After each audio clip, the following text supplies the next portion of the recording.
I wish you health, fellow Ukrainians. I have just spoken with Argentina's President-elect Milei about how to make our relations, Ukraine and Argentina, Ukraine and Latin America, more active. I congratulated Mr. Milei on his election. I invited him to visit Ukraine, and it would be an important signal, a signal of non-indifference. Of course, I informed him about all we have already achieved in the implementation of our peace formula. I invited Argentina to show its leadership in joint peacemaking efforts.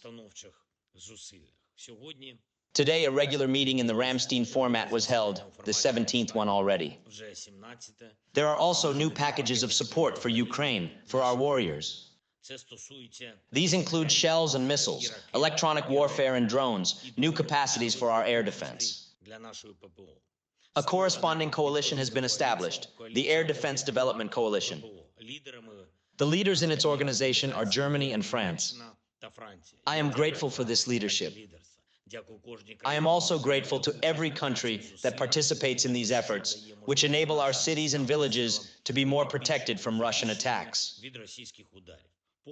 Not everything can be said publicly yet, but Ukraine's Sky Shield is getting more powerful literally every month.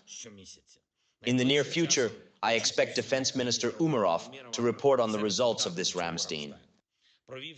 I held a meeting today on our European and Euro-Atlantic integration,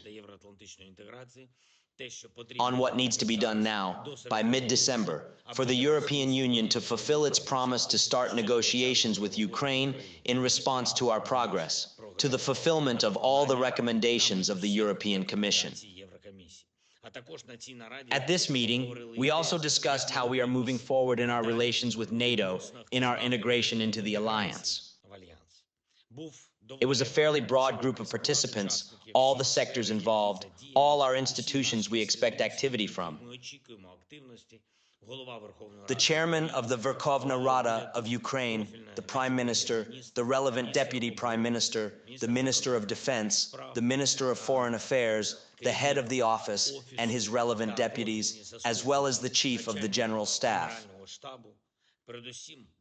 First of all, we discussed the transition of our defense forces to NATO standards. In various spheres, much has already been done. But procurement, planning, and many internal procedures deserve to be modernized. We also need to take the steps that our warriors are waiting for. There is also a clear commitment of the Ministry of Defense to the relevant decisions. There is also good, meaningful communication with partners in the alliance. We are truly working together to further strengthen our Euro-Atlantic community.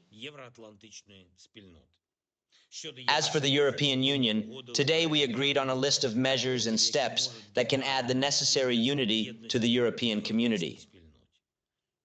Most of our partners clearly see our progress, Ukraine's full implementation of all recommendations. We are also implementing now what we could have done closer to spring, according to the agreed plans. Everyone in the EU needs to see how serious Ukraine is, how clearly we are doing what is required. And one more thing. Today, the usual morning conference call featured several important reports. The work of our export corridor has yielded positive results, with almost 5.5 million tons of cargo already shipped. Africa, Asia, Europe, from Spain to China. I thank everyone who ensures safety in the Black Sea and who works in our ports. Today we also heard reports from the military on the situation on the front line, in all those areas where it is particularly difficult now.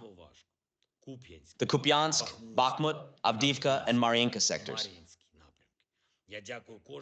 I thank each of our soldiers, sergeants, and officers whose resilience is now protecting the whole of Ukraine, each of them who is destroying the occupiers with power and courage.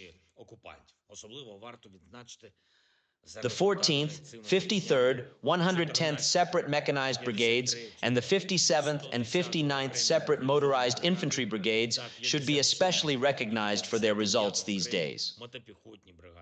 Warriors, I am proud of each of you.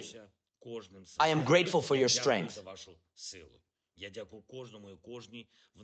I thank everyone in our society who helps the defense forces, who works to make the whole country stronger, and who does not forget that the success of Ukraine is the success of people's resistance, people's defense, our maximum unity for the sake of defense and freedom for the whole of Ukraine, for all Ukrainians.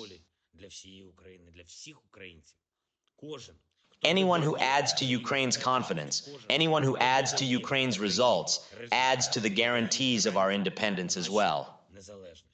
Glory to Ukraine!